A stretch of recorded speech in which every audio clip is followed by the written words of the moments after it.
Hello everyone, and welcome to the Reddit Railway. My name is Victor, and I'll be your driver. Today's destination is r/EntitledPeople, so all aboard!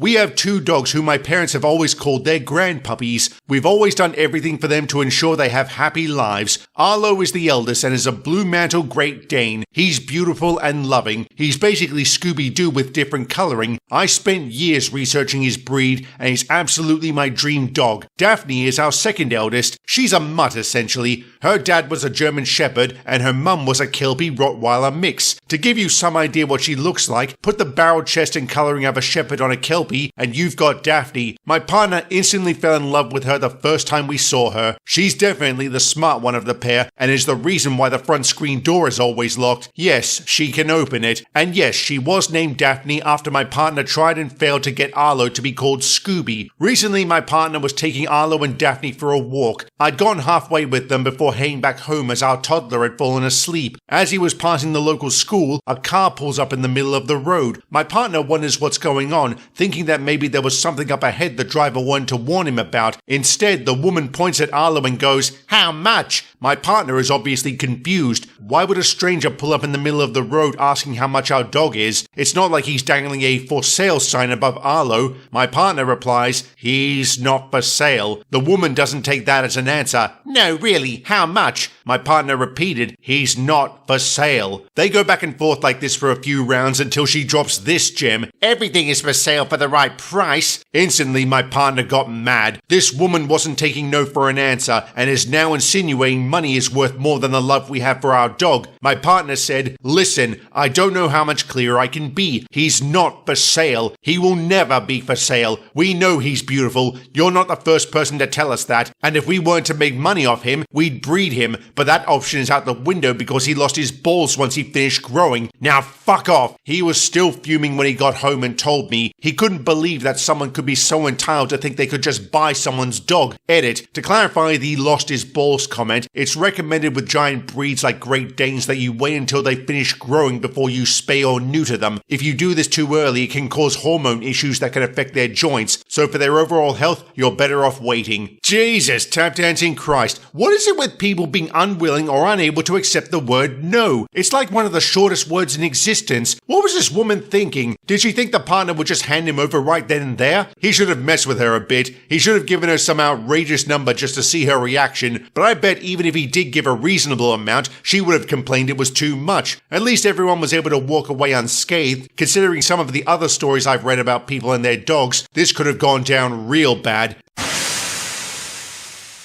I used to be a police officer in the UK. I was stationed for a year in a shopping centre dealing with bratty kids and thieves. I just polished off a branded pastry when I was alerted to a disturbance in the car park and immediately headed over. I found two women next to their vehicles. One was a teenage girl driving a worn-out car. The other was a typical Karen who owned an Audi. It looked like the teenage girl had opened her door into the Audi, leaving a dent. In typical Karen fashion, she was going on and on about the horrific accident she had been in, but I noticed the Audi was parked way too close, like right on the white line. This woman was screaming at the poor girl who was almost in tears. Karen is insistent that I arrest her for criminal damage. I didn't want to arrest anyone because paperwork. I tactfully let the Karen know a minor accident like this is not criminal damage. She doesn't like my answer and proceeds to get madder. She orders me to arrest the crying teenager in an increasingly high-pitched voice. She also decided to compare the size of her pay to mine, which was completely unnecessary. I say to her, "You need to calm down," which is cops speak for "shut up before you become the issue." Of course, she didn't. I repeat, there has been no crime, that this was an insurance matter between them. Karen's eyes twinkled as she suggested the teenager's car probably wasn't insured given the girl's ethnic background. My patience is running thin, and I decide Karen has wholeheartedly failed the attitude test. I humor her and step aside to run a few checks with control. This is when the stars align. Her car wasn't insured. Now that is a crime. When I ask the teenager to leave, Karen almost bursts a blood vessel. I whip out my notepad and scribble some details. Karen is instantly apologetic. I raise my hand to quiet her down before saying, "I'm reporting you for driving without insurance. You'll receive further documentation in the post." I relished the look on her face and the silence that followed. I handed her a report and prepared the coup de grace. As she wasn't insured, I couldn't allow her to drive, so I had her vehicle seized while she waited for a taxi. This guy is my hero. And fuck you, Karen. Does anything more need to be said?